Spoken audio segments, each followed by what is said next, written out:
Ok, pues buenas tardes, buenas noches a todas y todos. Bienvenidos a esta sesión de charla con expertos. Nos da mucho gusto que estén aquí, que hayan podido apartar este espacio en su agenda.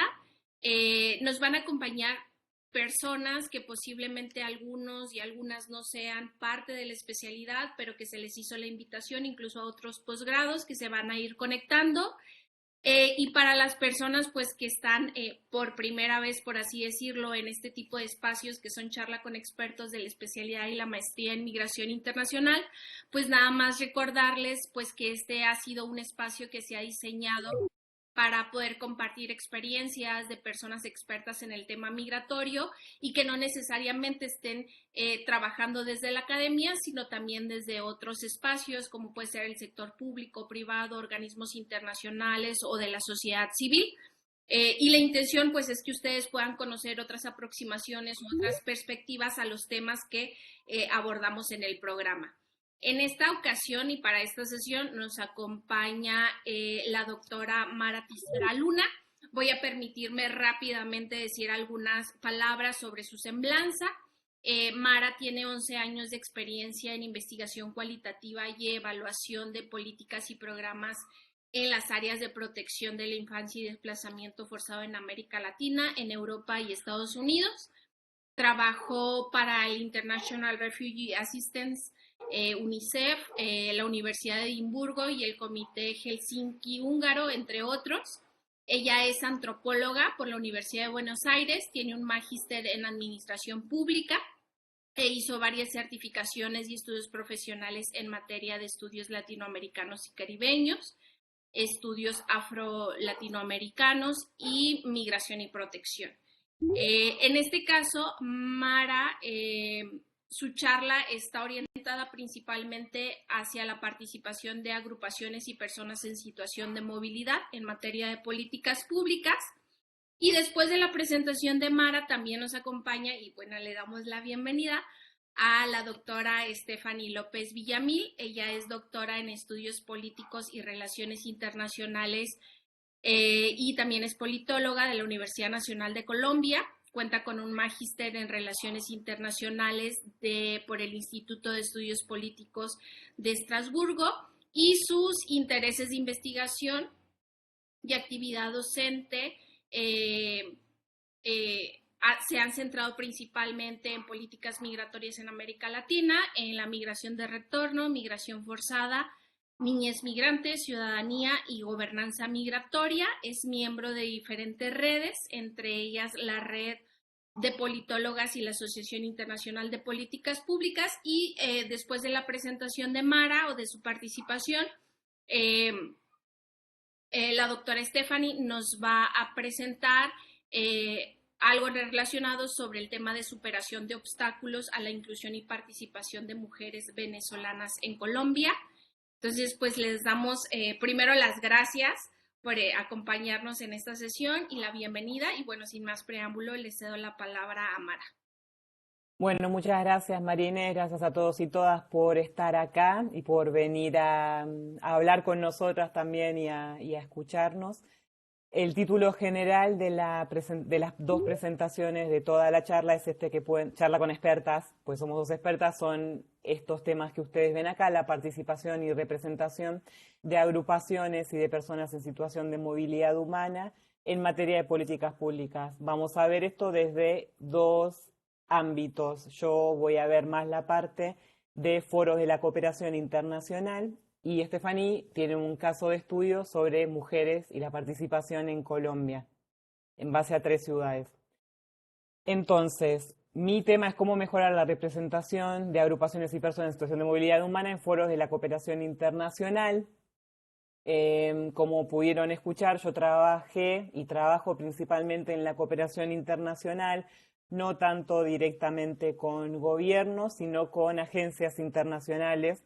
Y como trabajo como consultora, esto me permite haber trabajado con muchos diferentes tipos de agencias, de ONGs, universidades también, etcétera. Algo que es importante para mí, seguro que para Stephanie también, es que como ustedes ya de por sí, algunos de ustedes son también expertos, expertas en migración y en lo que está pasando en sus países, o en sus ciudades con la integración de migrantes, refugiados, personas en situación de movilidad humana en sus ciudades, en donde ustedes viven. Seguramente ya estudiaron estos temas. Nos gustaría saber lo que piensan entonces y sus opiniones y sus quejas y lo que quieran compartir. Entonces, por favor, háganlo a través del chat este que es general para todos y todas. Así puedo ir leyendo mientras presento y puedo ir haciendo también mis comentarios o respondiendo preguntas. Si tienen preguntas, obviamente, también las pueden hacer. Esta soy yo teóricamente diciendo pueden hacerlo. Entonces, por favor, no tengan vergüenza o no se autocensuren. Cualquier comentario o pregunta que tengan para mí o para Stephanie, por favor, háganla en el chat. Entonces, hoy voy a presentar sobre el tema que dije antes. Algunas definiciones importantes para que no parezca como que quiero presentar sobre todo la participación de todas las organizaciones en todos los foros, en toda la historia. Cuando hablo de organizaciones, estoy hablando de organizaciones de base, como llamamos en Argentina, populares, pequeñas ONGs locales o nacionales, que en general son las ONGs que tienen menos fondos, menos personal, etcétera. En general, organizaciones de derechos humanos o que defienden a los inmigrantes, refugiados, migrantes y refugiados directamente o que proveen servicios directos. Y también aquellas lideradas por la diáspora. No estoy hablando de grandes agencias internacionales. Cuando hable de agencias, estoy hablando de las agencias humanitarias internacionales, de la cooperación internacional, organismos internacionales, ya saben eso, la OEA, la ONU, etcétera. Cuando hablo de participación, de lo que estoy hablando es de inclusión efectiva en el proceso de decisión de políticas. Entonces, no estoy hablando de aquellos procesos en los que las personas en situación de movilidad humana u otros grupos, porque hay otros ejemplos de otros sectores, son incluidos de forma simbólica o formal, que es en general lo que se llama tokenismo, cuando están ahí nada más simbólicamente para que aparezcan, para sacar la foto y este tipo de cosas, sino que de verdad sus aportes sean tenidos en cuenta durante todo el proceso de producción de políticas. Tercera definición, eventos, me refiero a foros, congresos, conferencias, procesos consultivos, que son de lo que yo llamaría alto nivel de decisión política internacional y regional. Como dije antes, yo no tengo experiencia con gobiernos locales o con no tanta experiencia con gobiernos nacionales, sino que a mí me interesa más el tema de los foros de abogacía internacional y eso es de lo que estoy hablando acá. Para que no haya confusiones y para que no parezca que quiero presentar sobre absolutamente todo en el mundo. Y voy a presentar además sobre 3 principales obstáculos para la participación efectiva, no sobre todos los obstáculos que existen, sino sobre los que yo conozco mejor, que son obstáculos relacionados con el financiamiento internacional, obstáculos relacionados con el proceso de creación de conocimiento en estos espacios de abogacía internacional o de creación de políticas internacionales, y el rol que cumplen los estados en esta participación. Entonces, primero, me gustan mucho los memes, así que metí un par de memes en la presentación. Espero que a ustedes también les gusten los memes. El proceso de creación del conocimiento, como ya sabemos, y si hay algún antropólogo o antropóloga acá, nosotros y nosotras estudiamos esto por muchos años, no es equitativo, no es justo y es extremadamente desigual, generalmente con el conocimiento que es considerado como válido y como legítimo, yendo de norte a sur, fluyendo de norte a sur, digamos, y para nosotros y nosotras que creamos conocimiento en el sur, que aunque sea académico, cualquier tipo de conocimiento, es mucho más difícil que este conocimiento, estas teorías lleguen al norte. Esto es como medio de sentido común, pero también se ve reflejado en la participación de estas poblaciones de las que estamos hablando, porque muchas veces su conocimiento implícitamente o explícitamente no es considerado como válido o legítimo. En nuestra región particularmente es muy específico, además de los procesos de colonización interna del conocimiento, o sea, la forma en la que el conocimiento más europeizado, europeo, que venía de del colonialismo en particular, y luego de corrientes de conocimiento europeas principalmente. Además de todo eso, tenemos también un colonialismo epistémico bastante importante de los Estados Unidos. Hay que tener en cuenta todo esto. Parece muy filosófico, pero hay que tenerlo en cuenta. En particular, en el tema que yo estoy presentando hoy, las organizaciones internacionales tienen una tendencia en la última década y en especial en los últimos años de desarrollar sus directrices, estándares, guías, declaraciones y otros documentos importantes que guían sus políticas y sus prácticas con la participación de los grupos que son los beneficiarios, que en teoría tienen que beneficiar con sus acciones. Entonces, esto tiene muchos nombres, a veces se le llama co-creación de conocimiento, co-creación de investigaciones también con métodos participativos, y en el sector humanitario específicamente se le llama localización y contextualización, que significa que a través de la participación, por ejemplo, de las personas en situación de movilidad, las directrices, las declaraciones y cualquier tipo de guía política que las agencias internacionales crean va a reflejar las necesidades y los intereses y las prioridades de esas poblaciones. Esta es la idea. Entonces, esto era lo que tenía que ver con la producción del conocimiento. Ahora pasamos al segundo punto, que es el del financiamiento y acceso a estos espacios de decisión política. Esta semana, mañana, se va a presentar este informe que se llama El Estado del Sistema Humanitario de 2022, y hay otras investigaciones que muestran lo mismo, que la mayor parte del financiamiento no está yendo a ONGs pequeñas o a grupos de base o populares o a grupos liderados por refugiados, por refugiadas, por migrantes, sino a grandes agencias internacionales. Mucho de ese financiamiento después termina yendo a organizaciones más pequeñas, de base, ONGs pequeñas, pero no llega directamente. De hecho, acá está en inglés nada más, pero bueno, acá pueden ver que no hubo mucho progreso, digamos, desde el 2018 en la repartición de los fondos, como para que no lleguen mayoritariamente a agencias de la ONU, pero además se mantiene más o menos igual, y de hecho lo que los informes explican, acá hay otro informe también que puse un gráfico. Lo que los informes explican es que durante el COVID hubo una conciencia mucho mayor de las agencias donantes, gobiernos donantes, de que los fondos tenían que ir a agrupaciones locales y a las personas que están en directo contacto, o organizaciones que están en directo contacto con los beneficiarios, entre comillas. Pero como pueden ver en este gráfico, ni bien empezó el 2021, cayó de vuelta la proporción de financiamiento que va directamente a estas organizaciones más pequeñas. Por cierto, toda mi presentación tiene enlaces, después se la voy a enviar a Mariene, se la va a enviar a ustedes, así pueden también ver las fuentes que usé. Entonces, ¿cómo se refleja esta falta de financiamiento en estos foros internacionales de decisión política? Además, algo que me olvidé de decir, pero creo que ustedes ya todas deben saber, es que la proporción de financiamiento humanitario de la cooperación internacional que va a América Latina es más pequeño que a otras regiones. Esto supongo que ya lo saben. Entonces, ahí ya tenemos esa desventaja.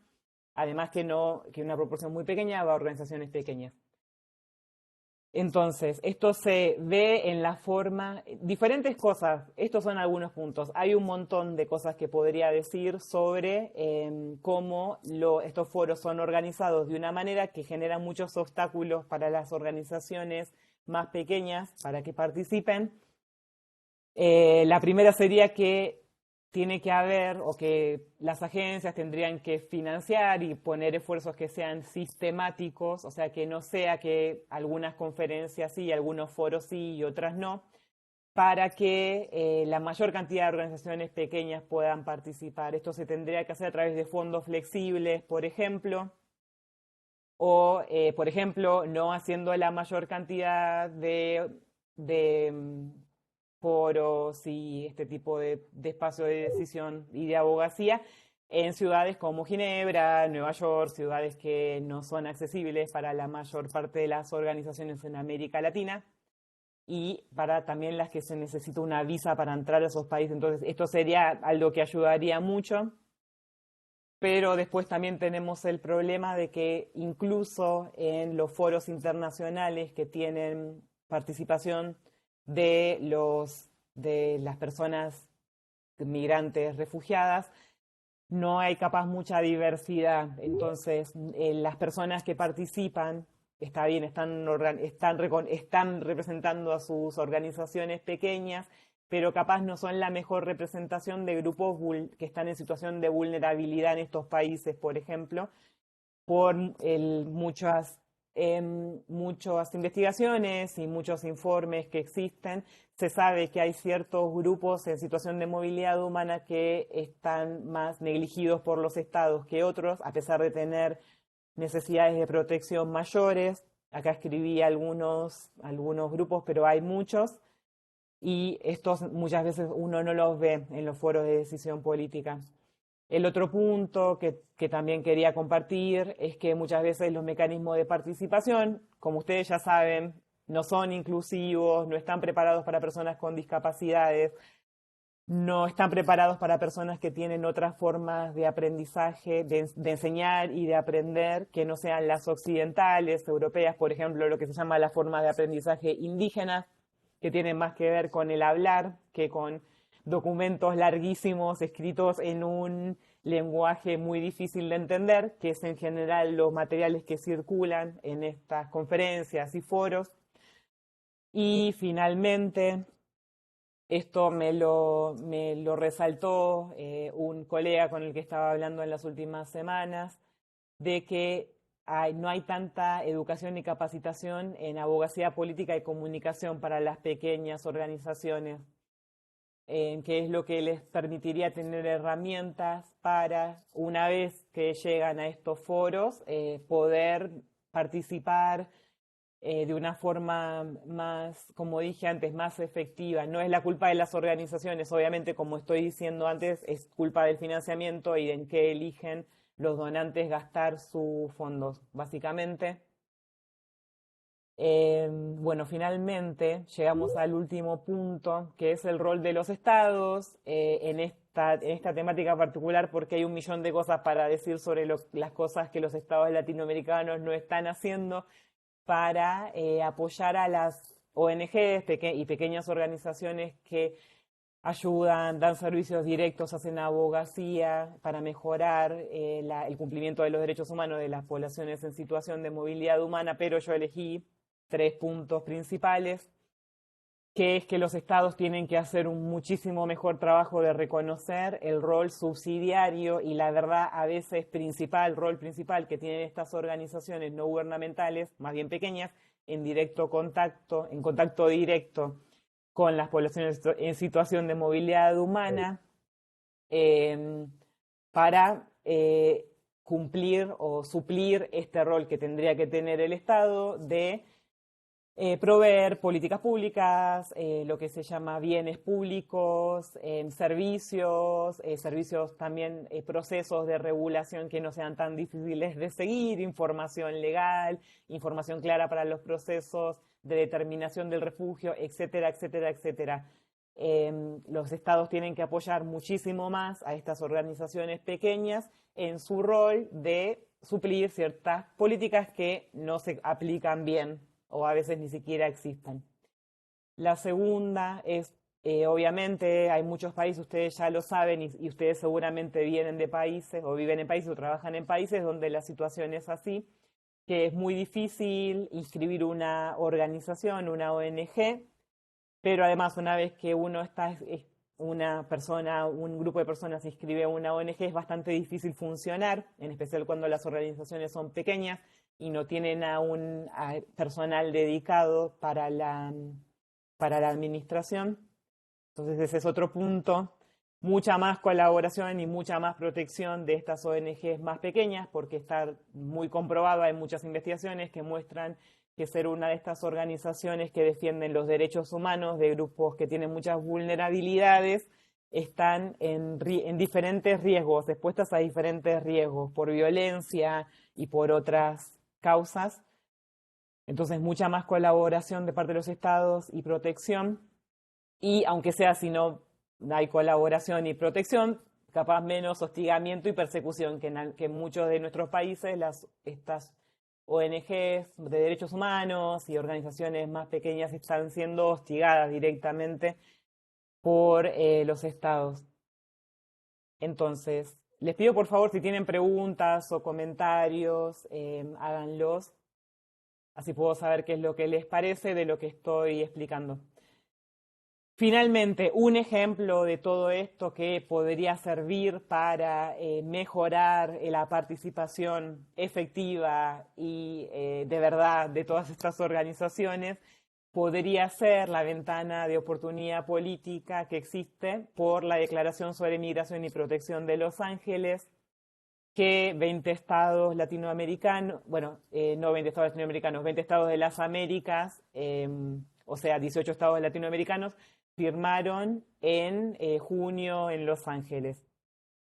Hay muchas críticas en relación a esta declaración porque fue creada de una forma muy opaca, principalmente en conversaciones bilaterales entre Estados Unidos y países latinoamericanos.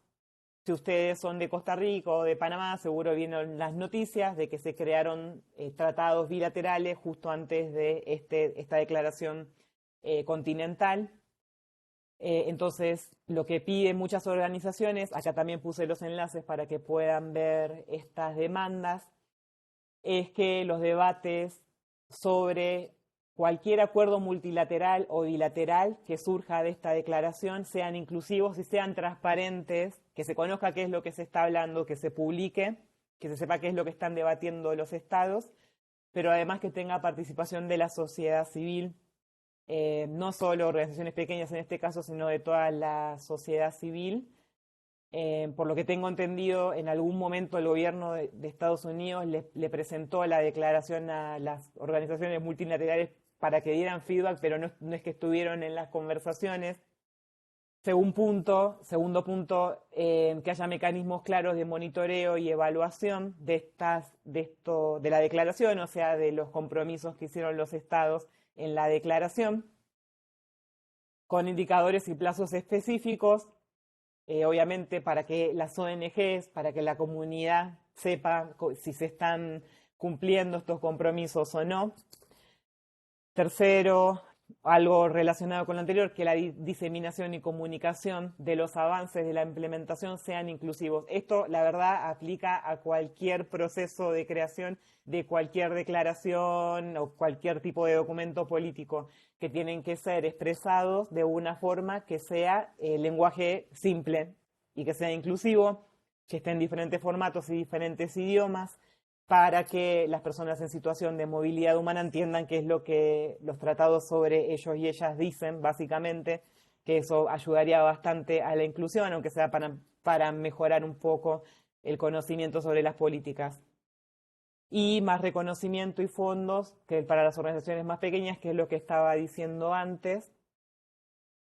Hasta ahora no parece muy prometedora la situación porque, como dije antes, la declaración en sí fue un proceso de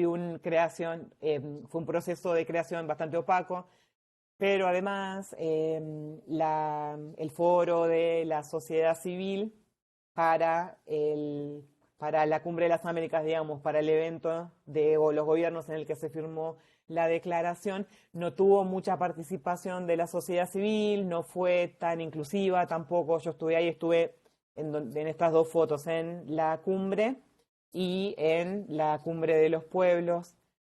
Y la verdad que yo entiendo que la OEA hizo todo lo posible para que la mayor cantidad de organizaciones participen en el foro de la Cumbre de las Américas, pero eso la verdad que no pasó.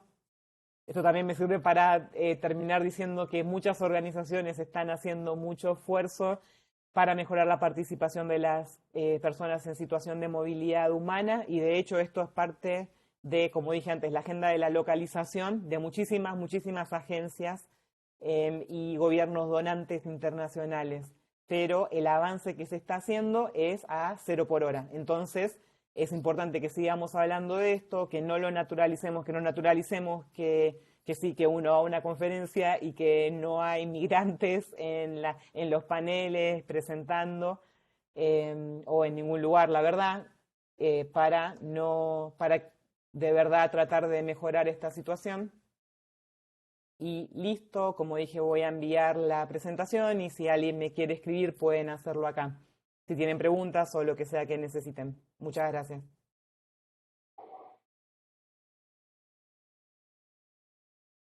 Muchas gracias, Mara. No sé si alguien tenga alguna pregunta o algún comentario. Puede pedir la palabra en el chat. Si no, le damos la palabra a Stephanie y al final abrimos unas... Ah, bueno, Alma tiene una pregunta. Alma, adelante. Muchas gracias. Disculpen que no puedo abrir la cámara, mi señal está muy deficiente. Pero solamente para agradecerle muchísimo, ¿no? A María Teresa por la presentación. Es muy clara y muy representativa de los esfuerzos y de los retos que tenemos desde sociedad civil para participar en estos espacios internacionales. No solamente como que hay una reducción de espacios para sociedad civil, tanto a nivel regional como a nivel de la ONU. Creo que en el Pacto Global sobre las Migraciones, por lo menos en la resolución que fue la Declaración de Nueva York, se estipula que debe haber sociedad civil representada en estos diálogos y discusiones. Sin embargo, la negociación, como usted dice, es muy difícil para entrar, uno, para conseguir las visas, dos, para conseguir ser acreditados, ¿no? Ante la ONU para esos espacios. Y tres, ya que algunos tienen la posibilidad, no podemos incidir realmente en las agendas de los estados, ¿no? O sea, los estados tienen y toman decisiones y es muy difícil para nosotras y nosotros, sí, realmente tener un impacto real. Entonces yo creo, como usted dice, se necesitan indicadores y se necesitan indicadores que sean como punto por punto, ¿no? Que haya indicadores de participación, indicadores de los acuerdos, ¿no? Indicadores, sí, de participación de una manera también interseccional, de quiénes son las personas que están participando, ¿no? Generalmente, como bien se ha dicho en la presentación, son organizaciones europeas, son organizaciones norteamericanas con muchos fondos las que están representadas y no las personas y organizaciones que tienen experiencia importante y clave que son desde terreno, ¿no? Entonces, le agradezco muchísimo este análisis porque realmente articula muy bien la falta de, pues sí, ahora sí que de espacios de incidencia, ¿no? A nivel internacional. Muchísimas gracias. Gracias por hablar. Me llamo Mara Ticera, pero siempre me dicen María Teresa o cualquier otro nombre que no sea Mara. Pero sí, está muy bien lo que decís, es así y también por eso al final me olvidé, yo tenía este como anuncio que tenía que decir antes, pero que sí, hay un montón de avances, hay un montón de documentos, declaraciones, lo que uno se puede imaginar que habla de la participación efectiva, el compacto global, pero también hay una agenda de localización muy importante. Entonces eso no es lo que yo estoy denunciando, no es que no exista, sino que no están los mecanismos prácticos para que esto se haga verdad, digamos. Así que como que a mí me sirve que me digas que sí, que vos ves esto en tu experiencia también. Gracias, Mara, y gracias, Alma. No sé si alguien más tenga algún comentario o alguna pregunta.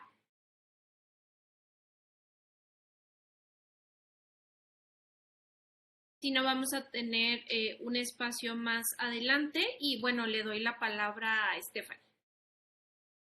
Gracias, María Inés, gracias, Mara, por tu presentación. Yo voy un poco a, si se quiere, complementar todo lo que Mara ha presentado hoy y a ver si ven mi presentación. Em, ¿Sí? ¿Están viendo la presentación? Sí, tenés que, sí.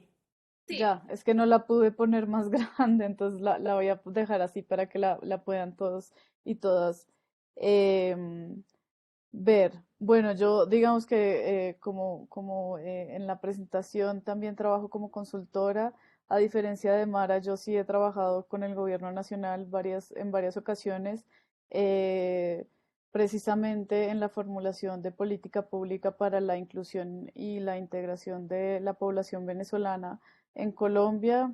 Y bueno, llevo ya un tiempo importante trabajando también con población retornada y pues precisamente de las conclusiones de Mara, eh, de, de que no hay suficiente participación, de que se están haciendo algunos esfuerzos, ¿no? Para que haya más participación de estas organizaciones de base o de líderes o lideresas en estos espacios internacionales, surge precisamente esta investigación que les voy a presentar hoy, y aquí voy a cambiar un poco el tono a uno un poco más académico, que hicimos con el Center for Global Development y con el Derecho a no obedecer. El Derecho a no obedecer es una organización de base precisamente fundada aquí en Colombia, que se ha ocupado del tema de la migración y que creó el barómetro de la xenofobia, que es un instrumento que ahora está siendo utilizado también en otros países como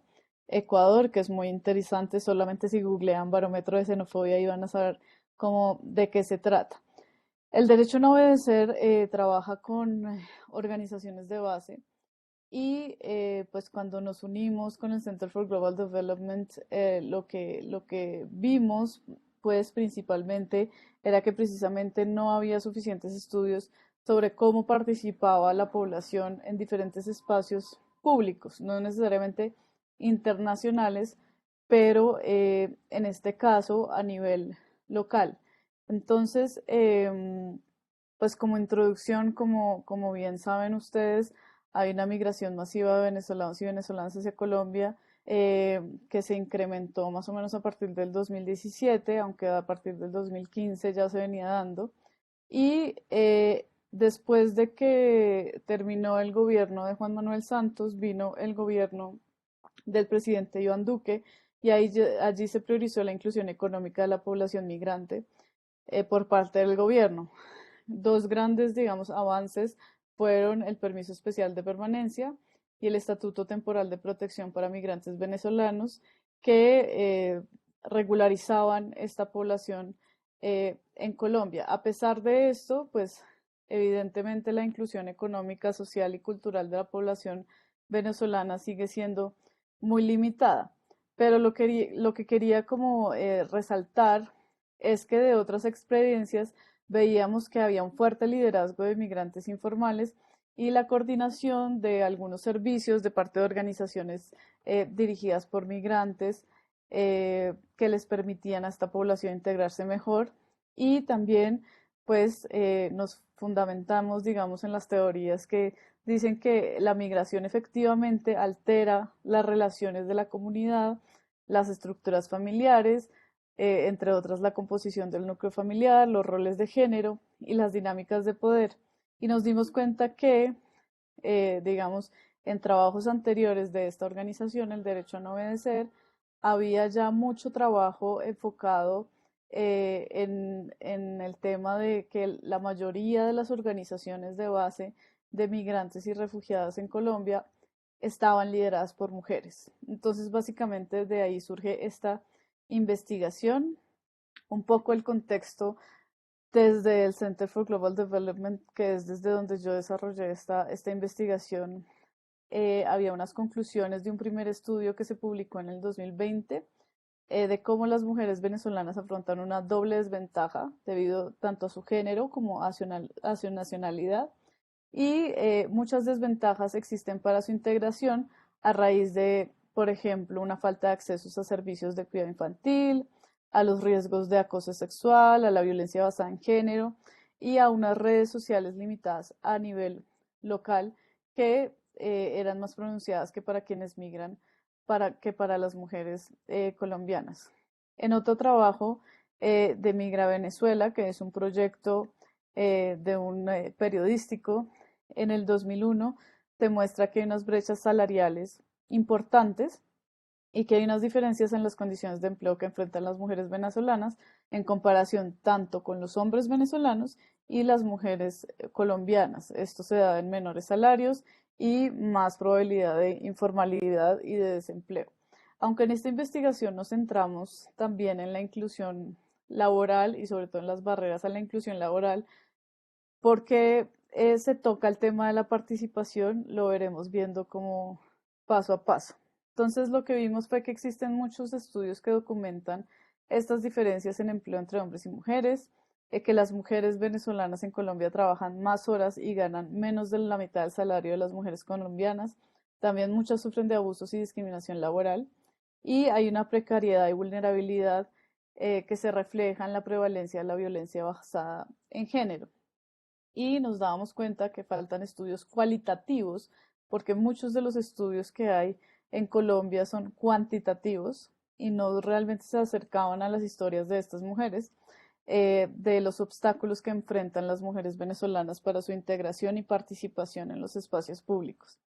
Y también nos dimos cuenta que había un desconocimiento sobre cuál era este rol de las mujeres migrantes en la integración de la población migrante y eso fue un poco lo que decidimos trabajar. Muy rápidamente hicimos como una pequeña caracterización de las mujeres venezolanas en Colombia. Si se dan cuenta, tenemos que la gran mayoría han llegado en estudios de escuela secundaria, 23% de escuela primaria y título de grado 10%. Y en la otra gráfica tenemos que sus ocupaciones son principalmente la hostelería y la gastronomía, luego actividades de ocio, esparcimiento y otros servicios, y luego la comercialización y reparación de vehículos, entre otras actividades. Rápidamente, pues, ¿cuál fue la metodología? Como les dije, hicimos una revisión de literatura. Queríamos como ver cuál era los roles cambiantes de género en el hogar y la vida pública y observar qué aspectos de la migración participan en esto, identificar los obstáculos a la inclusión social y económica y los factores que promueven esta inclusión social y económica de las mujeres migrantes venezolanas en Colombia y entender las oportunidades de liderazgo y participación social de estas mujeres. También, pues como les decía, decidimos tener un enfoque más cualitativo, pues ya había muchos estudios con enfoque cuantitativo y decidimos hacer encuestas. ¿De dónde surgen, digamos, cómo no pudimos acercarnos a estas mujeres? Hicimos una convocatoria de participantes voluntarias para un conjunto de talleres de liderazgo que se llamó la Escuelita de Incidencia para Mujeres Migrantes, que fue dictada por el Derecho a No Obedecer en colaboración con otros grupos. Esta Escuelita de Incidencia para Mujeres Migrantes se llevó a cabo en 3 ciudades de Colombia y por eso mencionaba que esto tiene un tinte muy local. Primero en Bogotá, que es la capital, en Cali, que es una ciudad en el Pacífico, y en Cúcuta, que es una ciudad en la frontera con Venezuela. Hicimos entrevistas semiestructuradas de 1 hora con 22 mujeres líderes y se realizó una pequeña encuesta. En la muestra hay tanto líderes de la comunidad como líderes que trabajan en organizaciones que prestan servicio a los migrantes y estas entrevistas fueron realizadas entre mayo y octubre de 2021. Ahí está mal el número.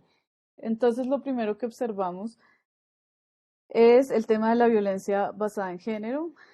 Van a ver en las siguientes diapositivas estos cuadritos azules donde nos referimos a algunos de las entrevistas, obviamente de manera anonimizada, ¿no? Que muestran precisamente, por ejemplo, las dificultades que tienen las mujeres para interponer acciones judiciales por violencia basada en género. Los procedimientos jurídicos son supremamente complicados, hay muy poca información sobre estos canales que están disponibles para la denuncia y también en algunos casos se vio una falta de predisposición por parte de las autoridades para asistir a venezolanas víctimas de violencia o incluso víctimas de discriminación.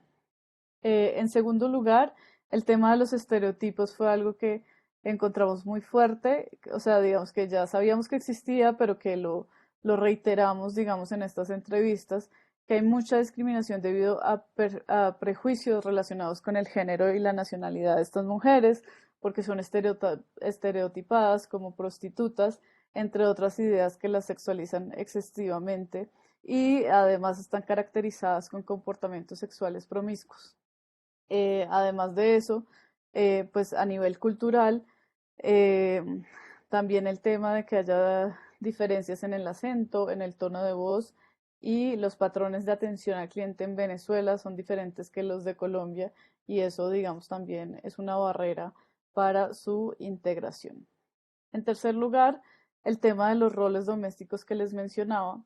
Y ahí están, digamos, las cargas emocionales, las cargas del hogar, las cargas del cuidado infantil y la mayoría de mujeres siguen cargándose estas responsabilidades, pero lo que encontramos, y esto de pronto lo vamos a ver un poquito más adelante, es que sí cambian los roles en la medida en que cuando llegan a Colombia muchas mujeres o muchas de estas líderes nos contaban que se sentían como empoderadas a hacer más cosas y a ayudar a otras mujeres, cosa que no les pasaba necesariamente en Venezuela. Es decir, en Venezuela no eran precisamente líderes y llegan a Colombia y esa necesidad de acceder a unos servicios o de cosas muy puntuales como encontrar una escuela para sus hijos les hace que puedan ayudar a otras personas.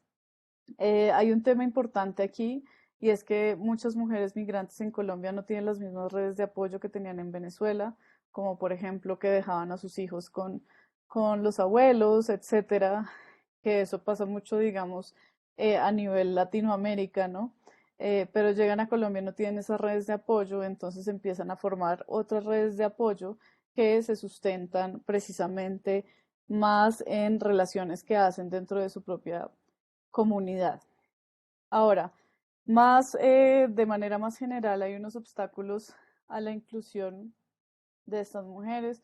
Obviamente siempre está el problema en torno a la documentación, a si están o no están en condición irregular. También problemas para acceder a empleos formales.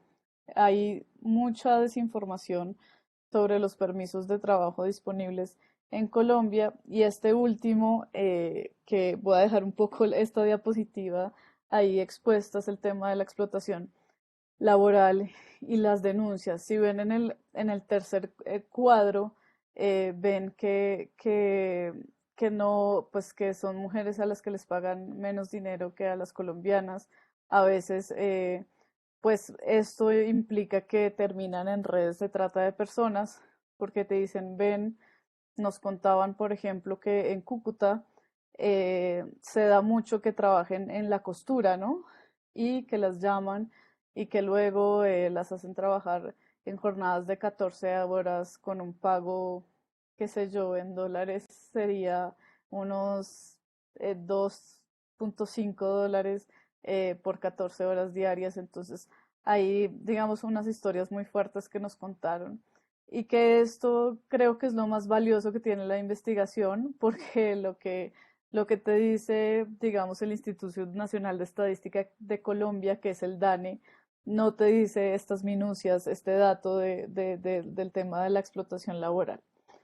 Entonces, bueno, en general, eh, pues hay estos desafíos de acceso al mercado laboral por la división del trabajo basada en género, por esas percepciones de los roles de género, obviamente también por el tema de la xenofobia y por poca disponibilidad de recursos en la comunidad de acogida. No ahondé en esto, pero digamos que en algunas de las ciudades a las que llegan estas mujeres ya la tasa de informalidad laboral es muy alta, entonces pues para los colombianos y colombianas, entonces es mucho más complejo tener un empleo formal. Ahora, que eso es en lo que me quiero enfocar un poco más, ¿cómo se superan esos obstáculos? Primero, comienzan a trabajar en el sector informal en el corto plazo, pero para encontrar otros trabajos, informarse sobre los servicios disponibles por parte del Estado, de la cooperación internacional, utilizan las redes que ya existen de migrantes. Estas redes están creadas predominantemente por mujeres migrantes que son líderes en sus comunidades. En algunos casos estas redes pueden estar ligadas a asociaciones informales, pero la mayoría están soportadas, digamos, en plataformas virtuales o en redes sociales como Facebook o WhatsApp. Nos dimos cuenta también que WhatsApp es una herramienta muy poderosa para las nuevas mujeres que llegan a estas comunidades, ¿no? Entonces, por ejemplo, en el segundo cuadro, como ven, les informan cuándo va a haber una jornada de vacunación, cómo pueden inscribirse para el servicio de salud del gobierno, etcétera, etcétera. Y esto es precisamente la manera de superar estos obstáculos, es cómo estas mujeres se ganan un rol dentro de su comunidad y ayudan a las otras personas migrantes a entender los sistemas colombianos de salud, de educación, etcétera, brindan información y orientación a las personas migrantes e incluso prestan ayuda directa, como la provisión de alimentos u otro tipo de asistencia a las necesidades básicas de las personas migrantes. ¿Qué encontramos ahí? Que son estas líderes las que movilizan también los recursos de la cooperación internacional, es decir, si ellas ven que hay una comunidad que requiere, y esto pasó mucho, también nos comentaban cuando estuvieron las fronteras cerradas por pandemia y que hubo estas cuarentenas, ellas eran las que movilizaban y las que iban y hablaban con otros líderes de sus comunidades para movilizar este tipo de ayudas. Entonces, para ir cerrando, pues como unas conclusiones generales sobre el liderazgo de las mujeres venezolanas en Colombia, y es que algo clave es que ayudan a una disminución en la brecha en la política pública. ¿Y con esto qué queremos decir? Que precisamente el hecho de que movilicen esto hace que las otras mujeres o las otras personas a las que ayudan o a las que informan no se sientan tan alejadas del Estado e incluso se vean llamadas a participar en procesos a nivel, digamos, comunitario y muy local en política pública. A su vez, estas mujeres desempeñan roles para el Estado colombiano prestando servicios directamente a los migrantes e incluso estas mujeres actúan como un punto de información, que eso es fundamental. Entonces, con base, digamos, en toda esta investigación, digamos, el objetivo del Center for Global Development es generar recomendaciones de política pública para los gobiernos, que no les voy a leer todas porque quiero un poco, si tienen muchas más preguntas, yo no quiero como ahondar en todas estas recomendaciones, pero sí algo que es clave es involucrar a estas líderes venezolanas y también colombianas porque trabajan mancomunadamente en la planificación de políticas públicas. Los conocimientos que tienen estas mujeres se traducirían obviamente en mejores respuestas para abordar estos obstáculos en la inclusión de las mujeres. Mara mencionaba que esto ha ido pasando poco a poco y que hay unos esfuerzos a nivel internacional. En Colombia también hay unos esfuerzos. Colombia es un país que tiene muy buenas leyes, pero que lamentablemente no todas estas leyes son en la práctica buenas. Entonces, por ley existe una Mesa Nacional de la Sociedad Civil para las Migraciones, pero al no estar reglamentada, no está conformada y no existe como tal este espacio. Así está en la ley, en la práctica no es un espacio que exista para la participación de estas personas. Pero bueno, Al cabo, otras recomendaciones que se hacen en este documento, que en un ratito les comparto el link por el chat, es, por ejemplo, esto, nos dimos cuenta que hay un riesgo de explotación laboral, cómo estas mujeres pueden ayudar a denunciar también ante el gobierno. Hay muchas formas también de divulgar información sobre las vías de asistencia para las víctimas de violencias basadas en género. También incluso estas mismas personas pueden aportar al sector privado diciendo, hey, pero mi compañera aquí del barrio tiene estas habilidades en tal trabajo, la pueden contratar para hacer tal cosa. Eh, También nos dimos cuenta de que hay muchas que de, de- de- de su trabajo informal generan algún tipo de emprendimiento y, y no hay créditos facilitados para este emprendimiento. Y bueno, en general, para finalizar ya, algunas recomendaciones para los donantes, para las ONGs, es que efectivamente, y Mara lo mencionaba en la parte de financiamiento, es que mucho de este financiamiento se da para las grandes organizaciones. El otro día escuchaba en una conferencia a Filippo Grandi de ACNUR, eh, escuchando una queja de una organización y la organización le decía, ay, pero es que ACNUR tiene demasiados requisitos para que una organización de base como la mía pueda acceder a sus fondos. ¿Cómo solucionamos esto? Entonces Filippo Grandi respondía que sí, que poco a poco lo estaban haciendo, pero la verdad es que estas organizaciones están desfinanciadas y mucho más en este caso que nosotros investigamos, porque muchas tienen estas asociaciones informales, ni siquiera están legalmente constituidas y eso hace aún más difícil que puedan acceder a esta financiación.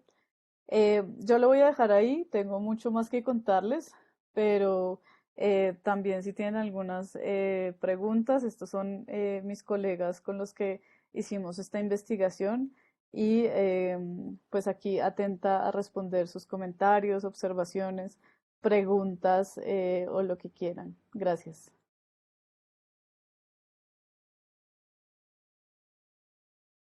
Muchísimas gracias, Stephanie. Sin duda, muy interesante este caso en particular de las personas, particularmente las mujeres venezolanas en Colombia, y que es algo que particularmente la mayoría que estamos en la frontera norte lo estamos viendo, ¿no? Estos procesos, obstáculos más bien para la integración de personas en situación de movilidad y más justo en este contexto de pandemia, de cambios en materia o en acciones de materia política migratoria que hacen que las esperas de las personas migrantes pues sean cada vez más prolongadas y tengan que verse ante la necesidad de generar procesos de integración y de repente vemos como todos esos obstáculos, pero creo que sin duda el trabajo que ustedes hacen, identificar cómo se pueden superar esas barreras, pues es muy enriquecedor y puede ser como un marco de partida para otros contextos. Este, y bueno, no sé si alguien de las personas que está conectada tiene alguna pregunta, quiere hacer algún comentario. Una adición, a mí también lo que me interesaría es si alguien no está de acuerdo con algo de lo que dijimos para tener un debate, porque nosotras investigamos esto todo el tiempo, esta es nuestra vida, por lo menos en mi caso esta es mi vida, no tengo una vida, entonces es bueno para mí también tener algún feedback en algún momento. Por cierto, Stephanie parece que trabaja con un equipo más grande, yo trabajo por mi cuenta, entonces no tengo tanto feedback como una persona que trabaja en un equipo, así que a mí también me sirve si tienen feedback negativo, no tengan vergüenza, pueden darme o darnos cualquier tipo de feedback, eso es lo que quiero decir. Muchas gracias, Mara. Stephanie nos acaba de compartir un enlace en el chat. Y bueno, no sé si alguien quiere hacer alguna pregunta, comentario. Tenemos algunos minutos más para poder eh, intercambiar.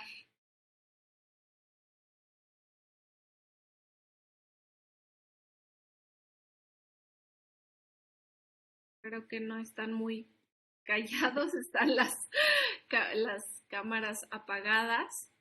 Bueno, de cualquier manera, también ya que estoy, les digo, yo y Estefanía y yo, perdón, de casualidad publicamos muchas cosas en LinkedIn, entonces también nos pueden seguir, publicamos muchos trabajos, Estefanía publica 1 millón de trabajos por semana más o menos en el área de migraciones, principalmente en Colombia, pero también en otros países latinoamericanos, y yo nada más publico puestos en América Latina. Entonces también síganos, síganos en LinkedIn, así también estamos en contacto ahí. Si quieren, tienen una pregunta, la quieren hacer, la pueden hacer por ahí también. Y sí, obviamente, Alma, podés preguntar, no hay problema.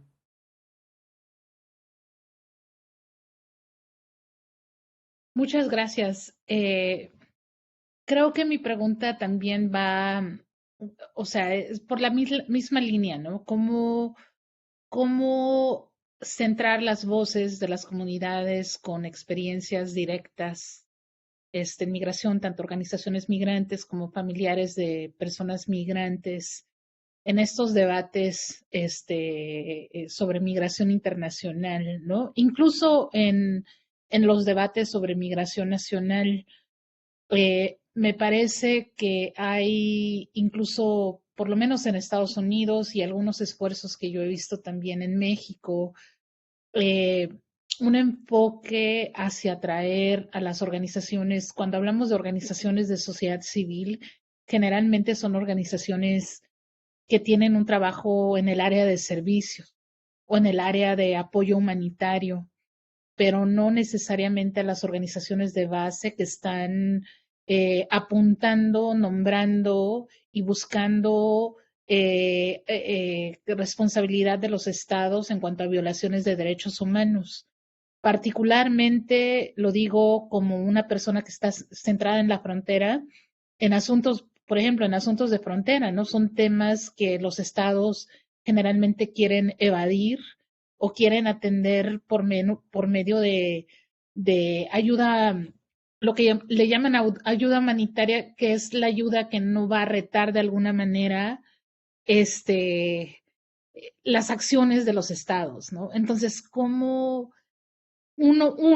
se ve desde donde este tipo de dinámicas, ¿no? De organizaciones de derechos humanos, organizaciones de base, cómo es la participación en sus localidades y cómo pudiéramos entonces también nosotros que estamos estudiando migración internacional apoyar estos esfuerzos, ¿no? ¿Cómo podemos centrar? ¿Qué recomendaciones tienen para nosotras, ¿no?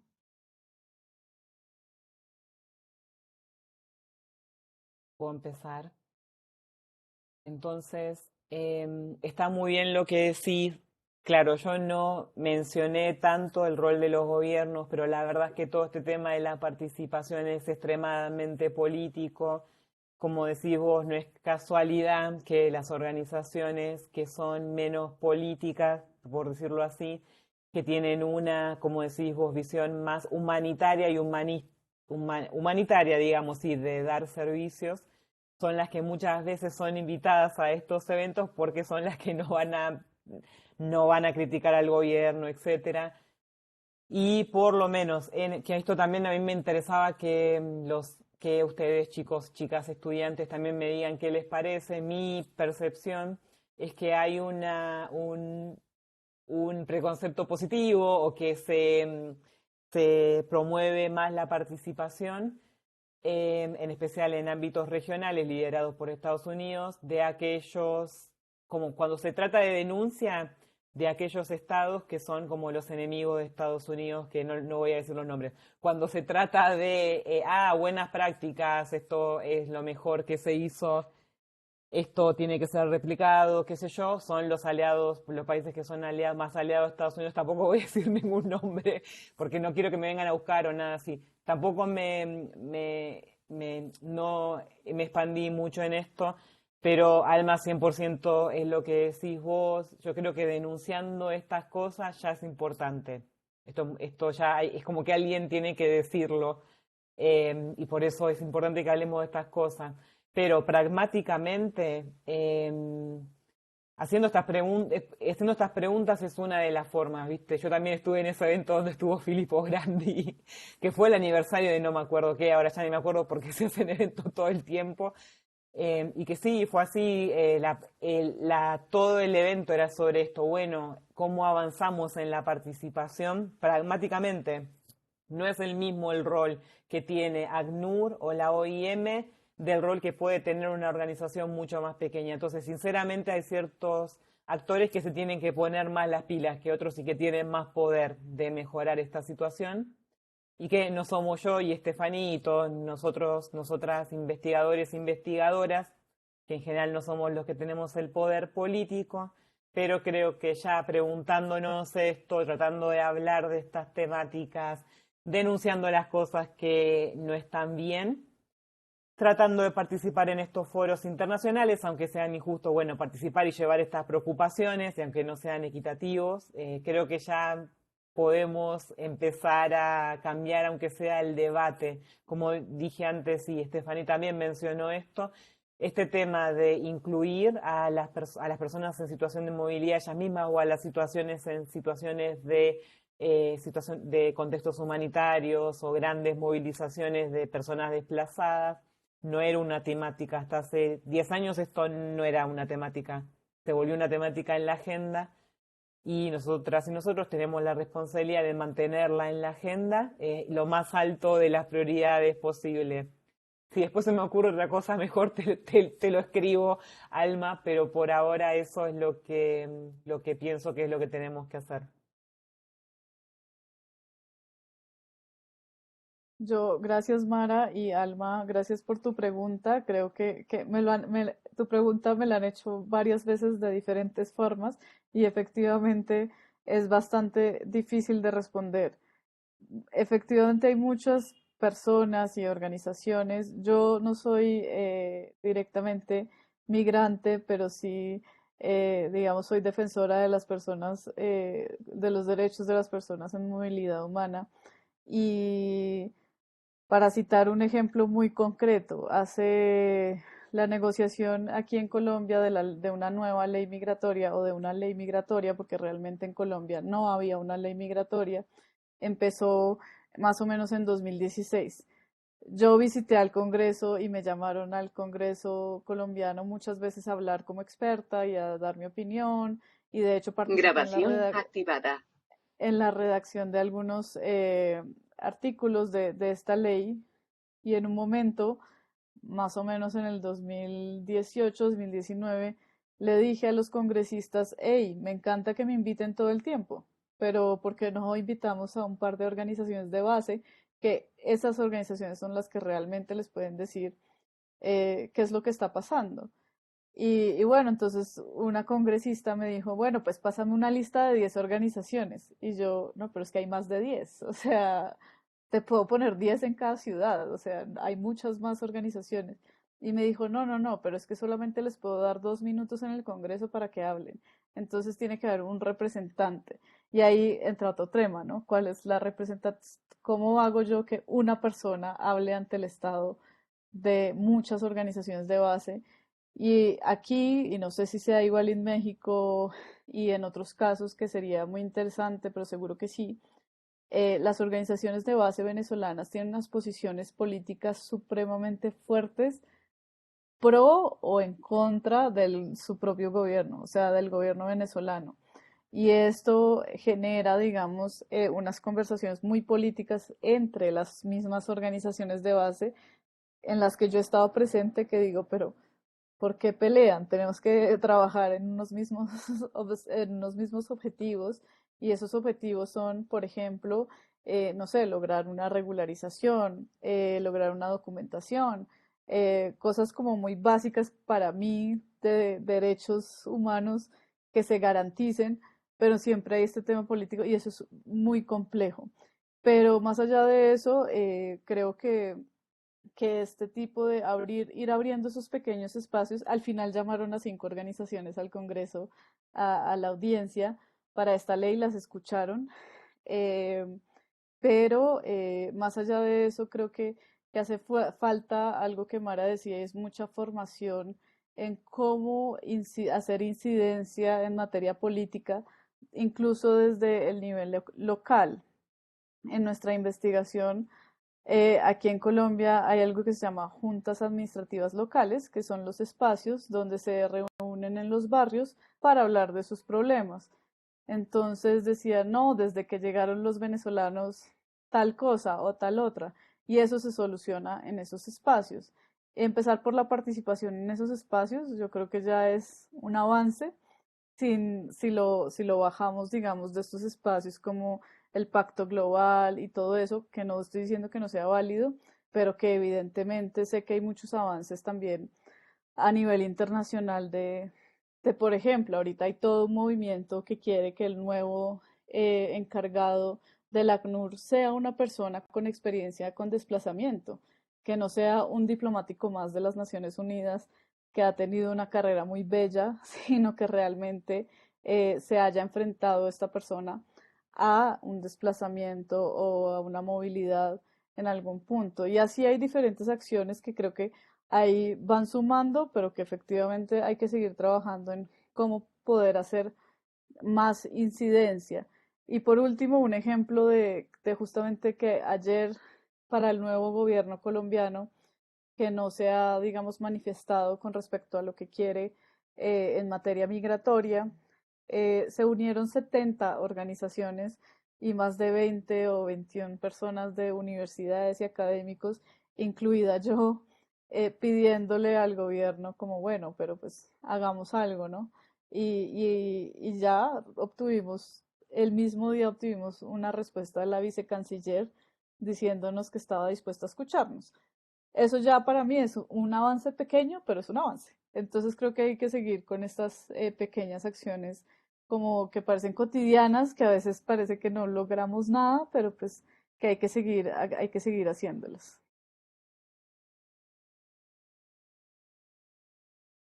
Muchas gracias, Mara. Muchas gracias, todos muy buenos puntos, gracias.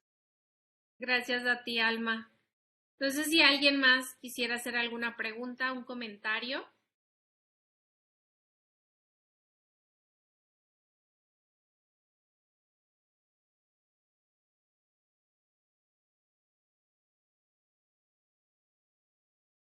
Diana Laura, adelante. ¿Escucha ahí? Sí, Ay, hola, ¿qué tal? Buenas noches. Pues primero que nada, muchísimas gracias. A mí me gustó un montón la presentación. La parte de tokenismo, no sé, igual me hace ahí como que ruido, porque creo que es un tema que no está muy trabajado, o al menos yo no lo había escuchado, entonces me abrió como una nueva ventana para investigar. Y pues nada más que agradecer las presentaciones. Y saber si cuentan con algún sitio en el que podamos ver sus investigaciones o algunas comparaciones con las investigaciones que nos presentaron hoy y para poder compararlas con algún otro país y ver más o menos pues todo eso. Pero muchísimas gracias. Muchas gracias. Como dije antes, nosotras somos justo recontra re super activas en LinkedIn, entonces se juntaron dos personas que son muy activas en LinkedIn. Si nos buscan por nuestros nombres nos pueden encontrar y ahí Estefaní tiene enlaces a muchas investigaciones, ¿o no? Y yo tengo enlaces a lo que se llama portfolio de investigaciones, a la lista de mis investigaciones, entonces ahí vas a poder ver. Y el tema del tokenismo, yo vengo del ámbito de la protección infantil, de la infancia, como se llama, de los derechos de los niños y las niñas, y ahí se desarrollaron un montón de metodologías de participación efectiva, porque en general los niños, niñas y adolescentes son tutelados por el Estado, por los adultos, son considerados como la propiedad de sus padres básicamente en nuestros países. Entonces se tuvieron que generar buenas metodologías de participación y la palabra tokenismo significa participación, es el nivel más bajo de participación, como el más choto, como decimos en Argentina, como el de menor calidad, que es cuando se ponen a los niños y niñas ahí solo para que aparezcan en la foto y para que desde las organizaciones después puedan decir, las agencias en general, después puedan decir participaron niños y niñas. Eso es lo que significa tokenism. y tengo una investigación sobre esto y si querés te la puedo mandar, no tengo ningún problema. Agrégame a LinkedIn o me puedes mandar un email, que mi email está en la presentación y te la envío. Muchísimas gracias. Gracias. También Eduardo quiere intervenir. Eduardo, adelante. Hola, buenas noches, ¿me escuchan? Sí, ¿Qué tal? Bueno, buenas noches, muchas gracias, primero pues por su presentación y por el tiempo, sé que allá ya es tarde, allá en Argentina, al menos, este, quiero comentar, a mí me interesa mucho el tema del origen del problema migratorio, ¿no? Entonces, existe acá en nosotros México, un origen en Centroamérica, y algunas ONGs ha sido cuáles son las acciones que se hacen con los proveedores de migrantes, ¿no? De las condiciones de vida que se están dando para que los migrantes sigan saliendo. Entonces, ya con ustedes, ya sé que el caso más sonado pues es el venezolano. ¿Exista alguna acción o conexión o comunicación con activistas venezolanos o con el gobierno venezolano para buscar alguna solución? Acá recientemente hay ciertas propuestas de México, ¿no? Que no se han concretado para hacer unos ajustes en la economía centroamericana, pero igual México no tiene mejor economía, ¿no? Pero eso me gustaría mucho saber si ustedes han tenido experiencia en eso, en la vinculación con el origen del problema, pues que vendría siendo la mala situación que está pasando dependiendo de donde hablemos, es el país de origen de migrantes. Gracias. Vale, si quieres tomo la palabra, Mara.